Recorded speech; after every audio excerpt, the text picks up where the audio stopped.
પ્રકરણ 46 નિરાહારી યોગિની ગિરિબાળા. સર, આજે સવારે આપણે ક્યાં જઈએ છીએ? શ્રી રાઇટફોર્ડ હાંકતા હતા. પળવાર માટે રસ્તા ઉપરથી દ્રષ્ટિ હટાવીને એમણે મારા તરફ ઉત્સુકતાથી ચમકતી આંખે તાકીને જોયું. દરરોજ સવારે એમને ભાગ્યે જ ખબર પડતી કે બંગાળના કયા ભાગની શોધ તેમણે કરવાની હશે. ઈશ્વરેચ્છા હશે તો આજે આપણે દુનિયાની 8મી અજાયબી જોવાના છીએ. એક મહિલા સંત જેમનો ખોરાક છે ફક્ત હવા. મેં ભક્તિભાવથી જવાબ આપ્યો. આશ્ચર્યની પુનરાવૃત્તિ. થેરેસા નોયમાન પછી શ્રી રાઇટને એમ છતાં આતુરતાપૂર્વક હસવું તો આવ્યું જ. એમણે ગાડીની ગતિ પણ વધારી. એમની પ્રવાસ ડાયરીમાં નોંધવા માટે સામાન્ય પ્રવાસીને થાય તે કરતાં વિશેષ અલૌકિક અનુભવ એમને થવાનો હતો. રાંચી વિદ્યાલયથી અમે ઘણા દૂર નીકળી આવ્યા હતા. સૂર્યોદય પહેલાં અમે ઉઠ્યા હતા. હું અને મારા મંત્રી ઉપરાંત અમારા રસાલામાં બીજા 3 બંગાળી મિત્રો હતા. વહેલી સવારની આહ્લાદક કુદરતી મદિરારૂપી હવાનું અમે પાન કરતા હતા. પરોઢીએ નીકળતા ખેડૂતો તથા ખૂંદવાળા બળદો દ્વારા ધીરે ધીરે હંકારાતા 2 પૈડાવાળા ગાડાઓની વચ્ચેથી શ્રી રાઇટ સાવધાનીપૂર્વક કાર ચલાવી રહ્યા હતા. કારણ કે ગાડાઓમાં જોતરેલા બળદો પોતાના રસ્તામાં અવાજ કરીને દખલ કરતા વાહન સાથે વિવાદ કરવાનું વલણ ધરાવતા હતા. ગુરુજી, આ નિરાહારી સંત વિશે અમે વધારે જાણવા ઈચ્છીએ છીએ. મેં મારા સાથીઓને ઓળખાણ આપતાં કહ્યું, એમનું નામ ગિરિબાળા છે. સ્થિતિલાલ નંદી નામના એક વિદ્વાન સદ્ગૃહસ્થ પાસેથી વર્ષો પહેલાં મેં એમના વિશે સાંભળ્યું હતું. તેઓ મારા ભાઈ વિષ્ણુને ભણાવવા ગરપાર રોડના અમારા ઘરે વારંવાર આવતા. સ્થિતિબાબુએ મને કહ્યું, હું ગિરિબાળાને સારી રીતે ઓળખું છું. આહાર વિના જીવન ટકાવી રાખવાની જે ચોક્કસ યૌગિક પ્રક્રિયા છે તેનો એ ઉપયોગ કરે છે. ઉત્તર બંગાળમાં ઈચ્છાપુરમાં નજીક આવેલ નવાબગંજમાં હું તેમનો પાડોશી હતો.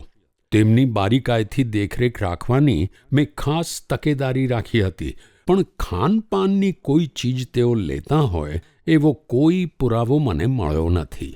આખરે મારી જિજ્ઞાસા એટલી બધી વધી પડી હતી કે હું બર્દવાનના મહારાજાને મળ્યો અને તેમને તપાસ કરાવવાની વિનંતી કરી. આ હકીકતથી આશ્ચર્યમુગ્ધ થઈને તેમણે એમને પોતાના મહેલ પર બોલાવ્યા. તેઓ તપાસ માટે તૈયાર થયા અને તેમના ઘરના એક નાના ભાગમાં 2 મહિના સુધી તાળાબંધ દરવાજે રહેવાને સંમત થયા. પછી ફરીથી મહેલમાં આવીને 20 દિવસ સુધી અને ત્રીજી કસોટી માટે 15 દિવસ રહ્યા. આ 3 વખતની સખત કસોટીઓ પછી મહારાજાએ પોતે મને કહ્યું હતું કે તેમને આ મહિલાના નિરાહારીપણાની નિઃશંક ખાતરી થઈ હતી. મેં ઉપસંહાર કરતાં કહ્યું, સ્થિતિબાબુની આ વાત મારા મનમાં 25 વર્ષ સુધી પડી રહી હતી. ઘણી વખત અમેરિકામાં મને વિચાર આવતો કે રખેને હું એમને મળવા પામું તે પહેલાં કાળનો પ્રવાહ એમનો કોળિયો કરી જાય. તેઓ હવે ઠીક વૃદ્ધ થયા હશે. તેઓ અત્યારે વિદ્યમાન છે કે નહીં અને હોય તો ક્યાં રહે છે તેની પણ મને ખબર નથી. પણ થોડા જ કલાકમાં આપણે પુરુલિયા પહોંચી જઈશું. ત્યાં એમનો ભાઈ રહે છે. બરાબર 10:30 વાગ્યે અમારો નાનો રસાલો તેમના ભાઈ લંબોદર ડેની સાથે વાત કરતો હતો, જે પુરુલિયામાં વકીલ હતા. હા, મારી બહેન હજુ મોજૂદ છે. તે કોઈ વખત મારી સાથે અહીં રહે છે, પણ હમણાં બ્યુરમાં અમારા કૌટુંબિક ઘરે રહેવા ગઈ છે. લંબોદર બાબુએ ફોર્ડ સામે શંકાશીલ નજરથી જોયું. સ્વામીજી, બ્યુર સુધીના અંદરના ભાગમાં હજી સુધી કોઈ મોટરગાડી પ્રવેશી હોય એવું મારા જાણવામાં આવ્યું નથી. બળદગાડીના આંચકા ખાવાનું તમે પસંદ કરો તો વધારે સારું. અમારી ટોળીના સભ્યોએ એકી અવાજે ડિટ્રોઇટના ગૌરવને ફોર્ડ ગાડીને જ વફાદાર રહેવાનો નિશ્ચય જાહેર કર્યો. મેં વકીલ સાહેબને કહ્યું, ફોર્ડ અમેરિકાથી આવી છે. તેને બંગાળના હૃદયથી પરિચિત થવાની તક ન આપીએ એ શરમજનક કહેવાય. લંબોદર બાબુએ હસતાં હસતાં કહ્યું, ગણેશ તમારી સાથે હજો, અને વિનયપૂર્વક ઉમેર્યું, તમે ત્યાં સુધી ખરેખર જઈ શકો તો મને ખાતરી છે કે ગિરિબાળા તમને ખુશીથી મળશે. તે 70 વર્ષની આસપાસ પહોંચી ગયા છે, છતાં તેમનું આરોગ્ય ઉત્તમ છે. શ્રીમાન, કૃપા કરી સાચું કહેજો કે શું તેઓ કશું જ ખાતા નથી? મનના વિચારોનું પ્રતિબિંબ પાડતી તેમની 2 આંખોમાં મારી દૃષ્ટિ પરોવીને મેં પૂછ્યું. હા, બિલકુલ સાચું છે. તેમની દૃષ્ટિ નિખાલસ અને ગૌરવશીલ હતી. ગયા 5 દાયકા કરતાં વધુ સમયથી મેં તેમને એક પણ કોળિયો મોંમાં મૂકતા કદી પણ જોયા નથી. આ દુનિયાનો અચાનક અંત આવી જતાં જે આઘાત લાગે તેના કરતાં મારી બહેનને ખાતી જોતાં મને વધારે આઘાત લાગે. આ બંને અલૌકિક બનાવોના અસંભવિતપણા ઉપર અમે બંને સાથે હસ્યા. લંબોદર બાબુએ આગળ કહ્યું, ગિરિબાળાએ તેના યોગની પ્રક્રિયા માટે નિર્જન એકાંત કદી શોધ્યું નથી. તેણે તેની આખી જિંદગી કુટુંબીજનો અને મિત્રોની વચ્ચે જ ગાળી છે. તેની આ વિલક્ષણ અવસ્થાથી બધા સારી રીતે ટેવાઈ ગયા છે. ગિરિબાળા આજે એકદમ કંઈ પણ ખાવાની શરૂઆત કરે તો દરેક જણ સ્તબ્ધ થઈ ગયા સિવાય નહીં રહે. હિન્દુ વિધવાને છાજે એમ બહેન સ્વાભાવિક રીતે જ ઓછા મળતાવણા છે. પણ પુરુલિયા અને બ્યુરનું અમારું નાનું મંડળ જાણે છે કે તેઓ સાચે સાચ એક અપવાદરૂપ મહિલા છે. ભાઈની સચ્ચાઈ સ્પષ્ટ તરી આવતી હતી. અમારા નાના પ્રવાસી મંડળે તેમનો ઉમળકાથી આભાર માન્યો અને બ્યુર તરફ પ્રયાણ કર્યું. રસ્તા ઉપરના એક ભોજનાલયમાં અમે પૂરી અને શાક ખાવા રોકાયા. શ્રી રાઇટ સાદી હિન્દુ રીત પ્રમાણે આંગળીઓથી ખાય છે એ જોવા ઘણા ગામડિયાઓ એકઠા થયા હતા. અમને કડકડતી ભૂખ લાગી હતી એટલે અમે બપોરનું ભોજન ભરપેટ કર્યું. અને એ સારું જ થયું, કેમ કે અમને એ વખતે તો ખબર ન હતી કે એ બપોર અમારા માટે કષ્ટસાધ્ય સિદ્ધ થવાની. અમારો રસ્તો હવે બંગાળના બર્દવાન વિભાગના ડાંગરના સૂર્યતપ્ત ખેતરોમાંથી થઈને પૂર્વ તરફ જતો હતો. ખેતરોમાં રસ્તાની બાજુએ ગાળહી વનસ્પતિઓ છવાયેલી હતી. વૃક્ષોની છત્રીઓ જેવી ઘટાદાર ભવ્ય ડાળો ઉપર બેઠેલા મેના અને ગળા ઉપર ચટાપટાવાળા બુલબુલ સંગીત પ્રસારિત કરતા હતા. વચ્ચે વચ્ચે સામે મળતી બળદગાડીની ધરી અને લાકડાના પૈડામાં ખોસેલી લોખંડની ઠેસીના ઘસારાથી થતો રીની રીની મંજુ મંજુના અવાજ અને શહેરોના ડામરના ભવ્ય રસ્તા ઉપર થતા મોટરના ટાયરના સ્વિશ સ્વિશ અવાજની અમારા મનમાં તીવ્ર વિરોધાભાસી તુલના થતી હતી. ડિક, થોભો! મારી ઓચિંતી વિનંતીને લીધે ફોર્ડે અમને એક આંચકો આપ્યો.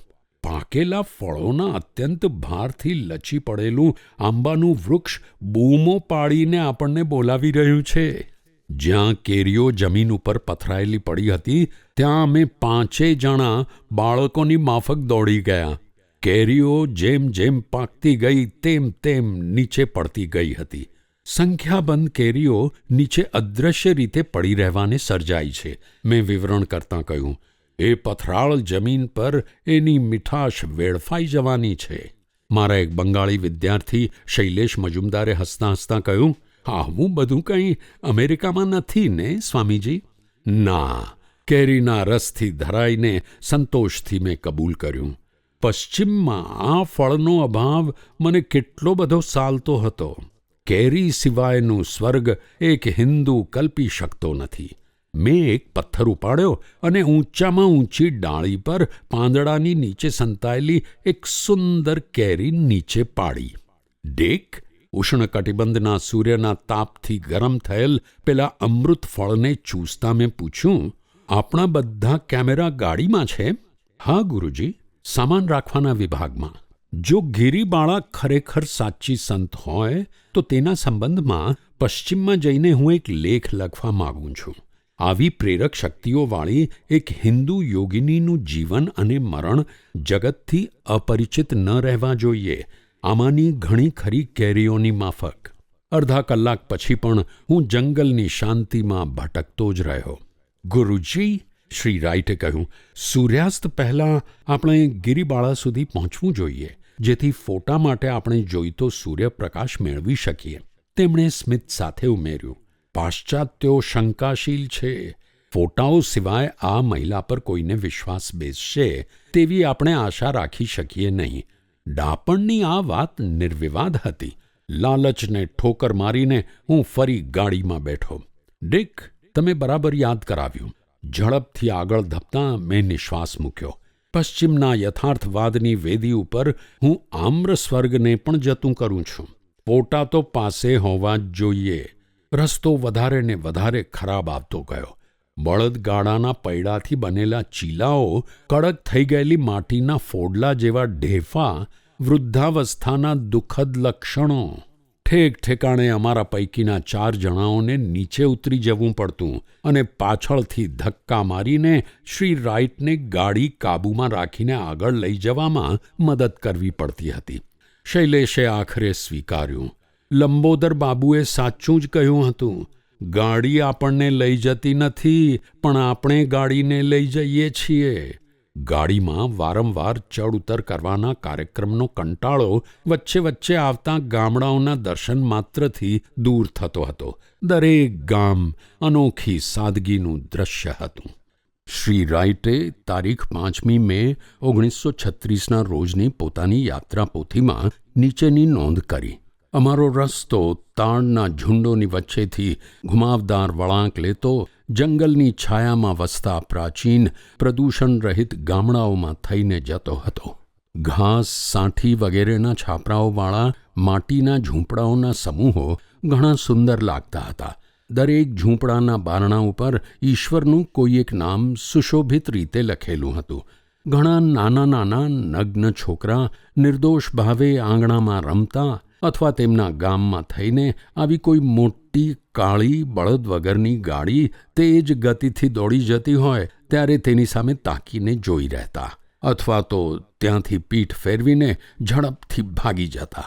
સ્ત્રીઓ માત્ર ઘૂંઘટમાંથી ડોકિયાં કરે જ્યારે ઉદાસીન છતાં ઉત્સુક એવા પુરુષો રસ્તાની બાજુમાં આવેલા વૃક્ષો હેઠળ આળસપૂર્વક સુસ્ત પડ્યા હોય.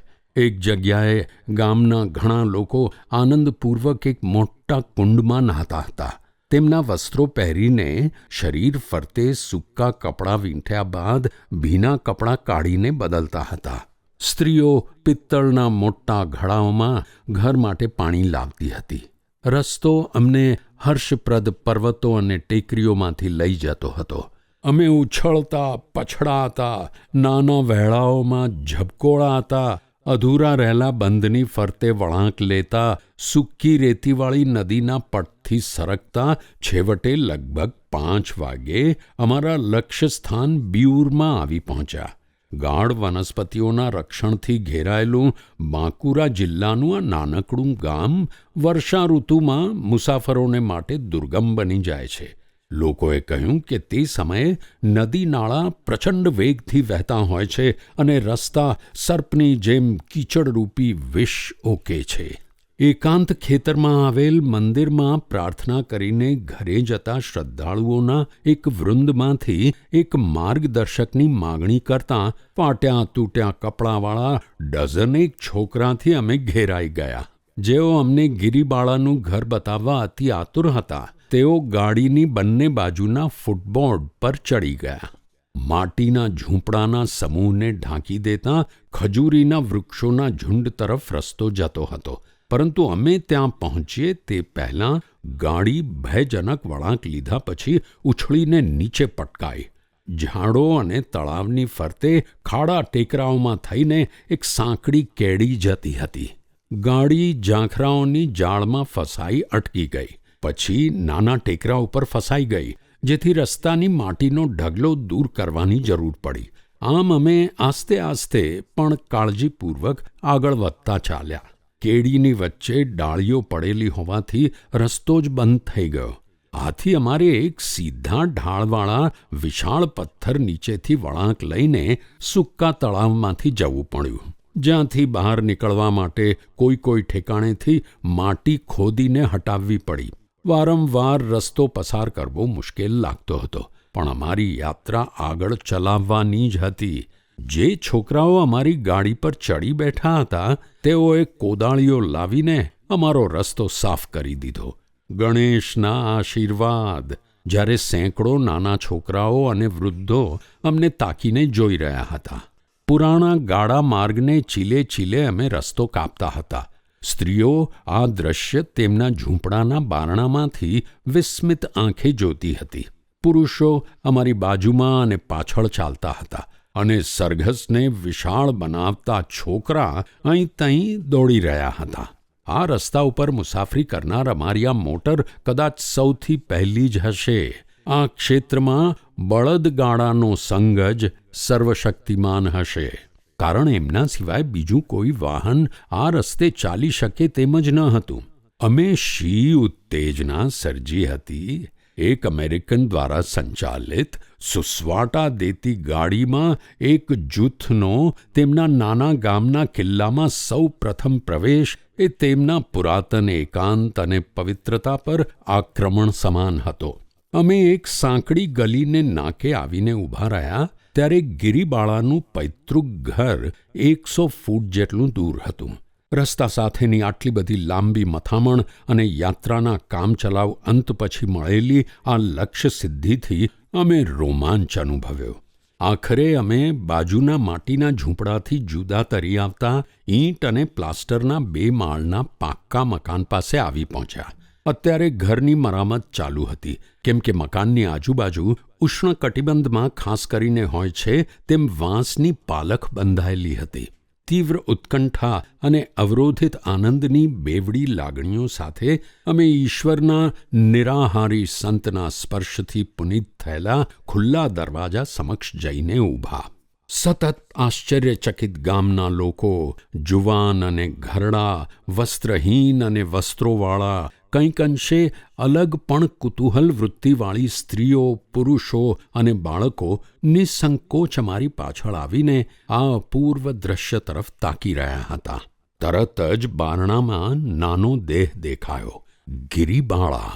ઝાંખા સોનેરી રંગનું રેશમી કપડું તેમણે ધારણ કરેલું હતું. લાક્ષણિક ભારતીય ઢબથી વિનય અને લજ્જાપૂર્વક પોતાની સ્વદેશી સાડીના ઘૂંઘટમાંથી દ્રષ્ટિ નાખતા તે બહાર આવ્યા. માથા ઉપરની સાડીની છાયામાંથી બળતા અંગારા માફક તેમની 2 આંખો જગારા મારતી હતી. પરોપકારથી યુક્ત અને આત્મદર્શનથી વિભૂષિત ઐહિક આસક્તિના રંગથી સંપૂર્ણ મુક્ત એવું એમનું વદન જોઈને અમે ખરેખર મુગ્ધ થયા. વિનયપૂર્વક તેઓ અમારી પાસે આવ્યા અને એમણે અમારા સ્થિર અને ચલચિત્ર કેમેરાઓથી સંખ્યાબંધ છબીઓ લેવાની મૂક સંમતિ આપી. છબી લેવાની પ્રક્રિયામાં જોઈતી શરીર સ્થિતિની ફેરફારી અને પ્રકાશની ગોઠવણ એમણે ઘણી ધીરજથી અને શરમાળ ભાવે સહન કર્યા. છેવટે 50 કરતાં વધારે વર્ષો સુધી ખાનપાન વગર જેણે જીવી બતાવ્યું છે એવી આ સદીની એકમાત્ર જાણીતી વ્યક્તિના સંખ્યાબંધ ફોટા અમે ભાવિ પેઢીની સ્મૃતિ માટે લીધા. થેરેસા નોયમાન પણ સને 1923 પછી ઉપવાસ ઉપર જ છે. ગિરિબાળા અમારી સામે આવીને ઊભા રહ્યા ત્યારે તેમના મુખ ઉપર પૂર્ણ માતૃત્વ ભાવ હતો. એમનું આખું શરીર સાડીથી સંપૂર્ણ ઢંકાયેલું હતું. માત્ર નીચી ઢળેલી એમની આંખોવાળો એમનો ચહેરો, એમના હાથ અને એમના નાના ચરણ ખુલ્લા દેખાતા હતા. અમે જોઈ રહ્યા હતા અપૂર્વ શાંતિયુક્ત નિર્દોષ વદન, પહોળા બાળ સહજ ફફડતા હોઠ, નારી સહજ નાક, સાંકડી પણ તેજસ્વી આંખો અને શાંત સ્મિત. શ્રી રાઈટ ઉપર ગિરિબાળાની જે છાપ પડી તેમાં હું પોતે પણ ભાગીદાર થયો હતો. જેવી રીતે તેજસ્વી કપડાનું આવરણ તેમને વીંટળાઈ વળ્યું હતું, તેવી જ રીતે આધ્યાત્મિકતા પણ તેમને ઘેરી વળી હતી. સાધુને પ્રણામ કરવાની ગૃહસ્થની રીત પ્રમાણે તેમણે મને પ્રણામ કર્યા. તેમની સરળ મોહકતા અને શાંત હાસ્ય સાથે અમને મળેલો આવકાર મધુરા વાક્ચાતુર્ય કરતાં અનેક ગણો વધારે હતો. ધૂળ ભરેલી મુસાફરીમાં ભોગવેલી તમામ તકલીફો અમે વિસરી ગયા. આ મહિલા સંત ઓસરીમાં પલાંઠી વાળીને બેઠા. ઉંમરના ચિહ્નો સ્પષ્ટ જણાતા હતા, છતાં તેમનું શરીર કૃશ થયેલું નહોતું. તેમની બદામી રંગની ચામડી સ્વચ્છ અને નિરોગી હતી. માં, મેં બંગાળીમાં કહ્યું, છેલ્લા 25 વર્ષ થયા હું આ યાત્રાની ઝંખના કરતો હતો. આપના પવિત્ર જીવનની હકીકત મેં સ્થિતિલાલ નંદીબાબુ પાસેથી સાંભળી હતી.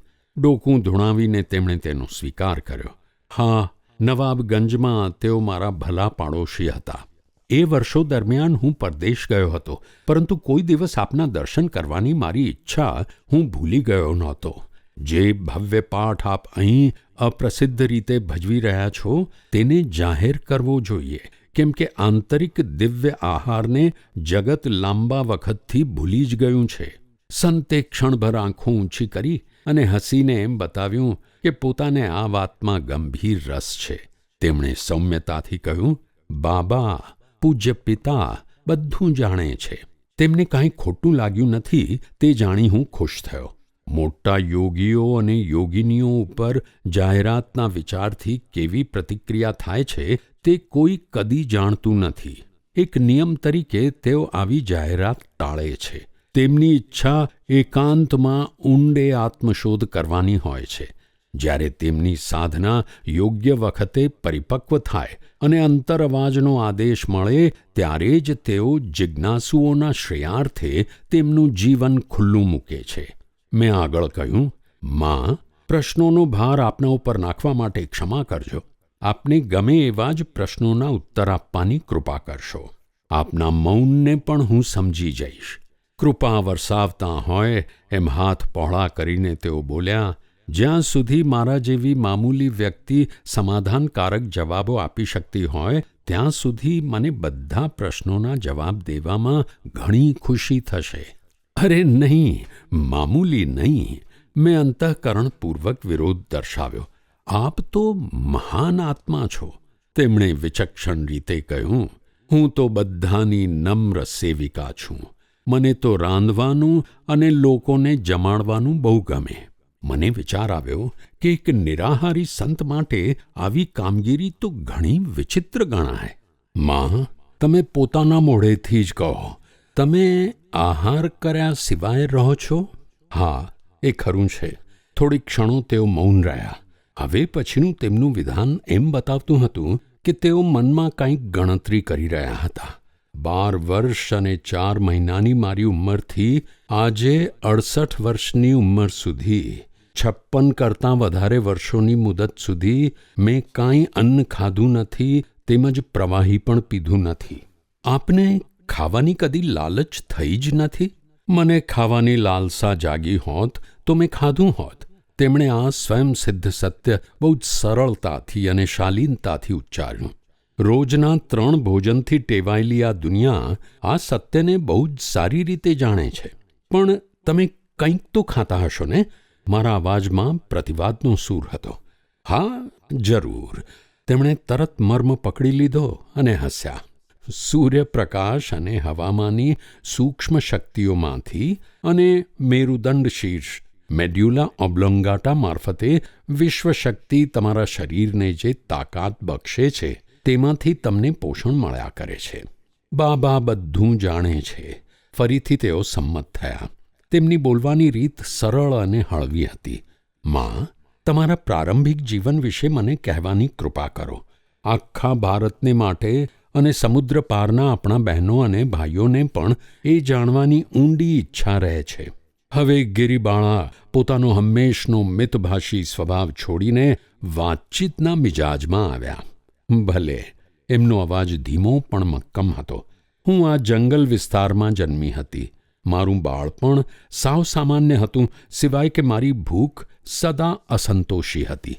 હું 9 વર્ષની હતી ત્યારે મારી સગાઈ થઈ હતી. બેટી, મારી મા મને વારંવાર ટોકતી, તારી ભૂખને તું કાબૂમાં લેવાનો પ્રયત્ન કર.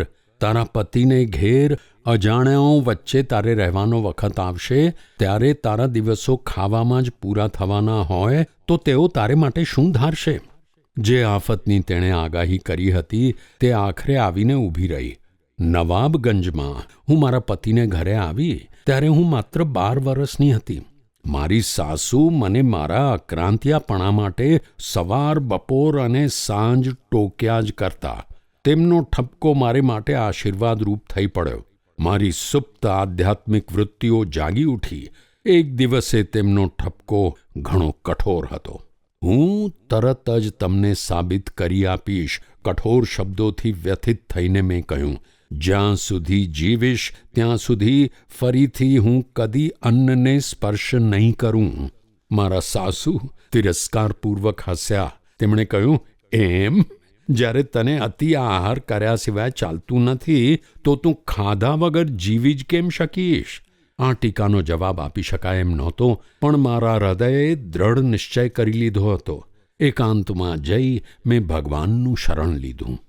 ભગવાન, મેં નિરંતર પ્રાર્થના કરવા માંડી. કૃપા કરીને મારી પાસે એક એવા ગુરુને મોકલો જે મને આહારથી નહીં પણ તમારા પ્રકાશથી જીવતા શીખવે. દિવ્ય આનંદ મારા પર ફરી વળ્યો. કોઈ સુખદ આકર્ષણથી ખેંચાઈને ગંગા ઉપરના નવાબગંજ ઘાટ પર હું પહોંચી ગઈ. રસ્તામાં મને મારા સાસરિયાના કુળ પુરોહિત મળ્યા. પૂજ્ય મહારાજ, મેં તેમને વિશ્વાસપૂર્વક પૂછ્યું, ખાધા વગર કેમ કરીને જીવી શકાય તે મને કૃપા કરીને બતાવો. કોઈ પણ જવાબ આપ્યા સિવાય તેઓ મારી સામે તાકી રહ્યા. છેવટે દિલાસો દેતાં બોલ્યા, બેટી, આજે સાંજે તું મંદિરમાં આવજે. હું તારા માટે ખાસ વૈદિક વિધિ કરીશ. આવો અસ્પષ્ટ જવાબ મારે જોઈતો ન હતો. હું ઘાટ તરફ આગળ વધી. પ્રાતઃકાલીન સૂર્યકિરણો પાણીને વીંધી રહ્યા હતા. પવિત્ર દીક્ષા લેવાની હોય એ રીતે મેં ગંગામાં સ્નાન કર્યું. ભીના કપડે મેં નદી કિનારો છોડ્યો. ત્યારે દિવસના વિશાળ તેજમાં મારા ગુરુ સદેહે મારી સામે આવી ઊભા રહ્યા. વાલી નાની દીકરી, કરુણામય પ્રેમથી ધીમા અવાજે તેઓ બોલ્યા, તારી વ્યાકુળ પ્રાર્થનાની પૂર્તિ માટે ઈશ્વરે મોકલેલો હું તારો ગુરુ છું.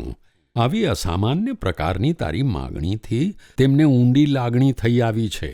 આજથી તું હવે સૂક્ષ્મ પ્રકાશથી જીવી શકશે.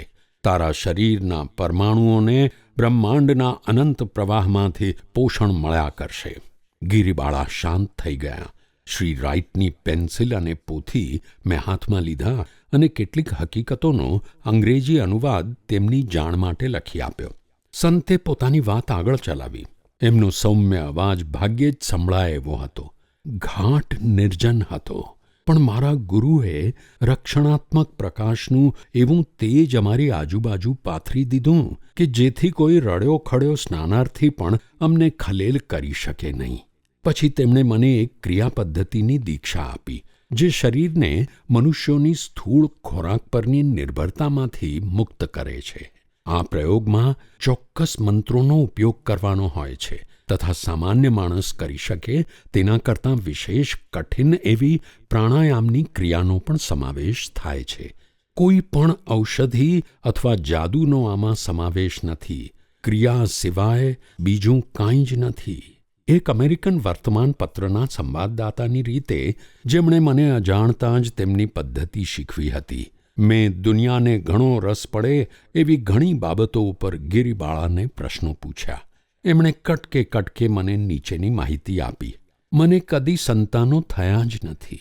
ઘણા વર્ષો અગાઉ હું વિધવા થઈ હતી. મારી ઊંઘ બહુ ઓછી છે, કેમ કે નિદ્રા અને જાગૃતિ મારે માટે લગભગ સરખા જ છે. રાત્રે હું ધ્યાન કરું છું અને દિવસે ઘરકામ સંભાળું છું. ઋતુ પરિવર્તનથી વાતાવરણમાં થતા ફેરફારની મને થોડી અસર થાય છે. હું કદી માંદી પડી નથી. તેમ મને કોઈ રોગનો અનુભવ થયો નથી. કોઈ અચાનક ઈજા થવાથી મને થોડીક જ પીડા થાય છે. મારા શરીરથી કોઈ પ્રકારનું મળ વિસર્જન થતું નથી.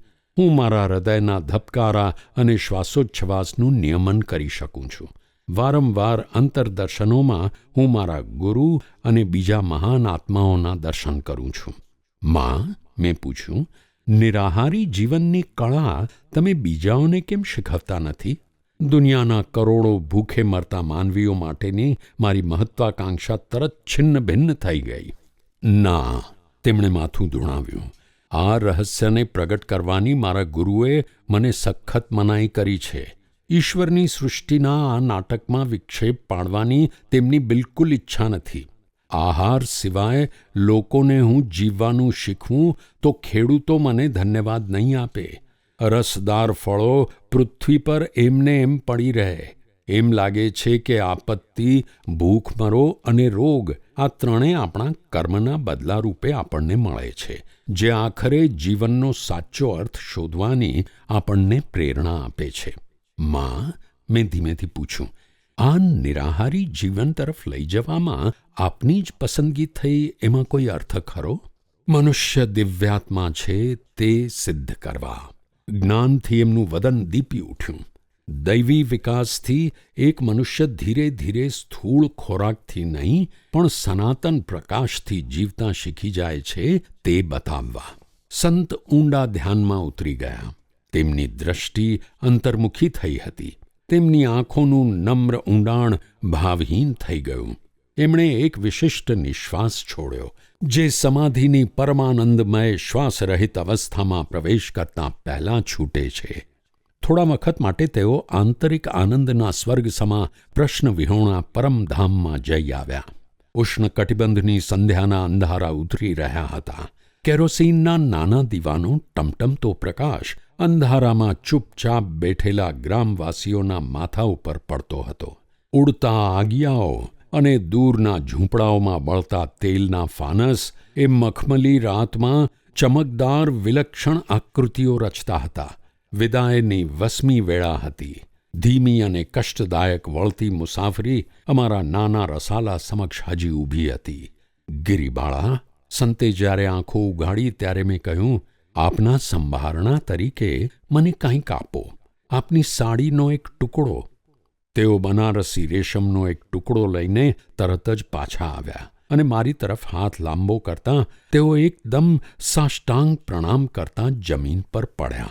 માં, મેં પૂજ્ય ભાવથી કહ્યું, તેના કરતાં મને જ આપનો પાવન ચરણ સ્પર્શ કરવા દો.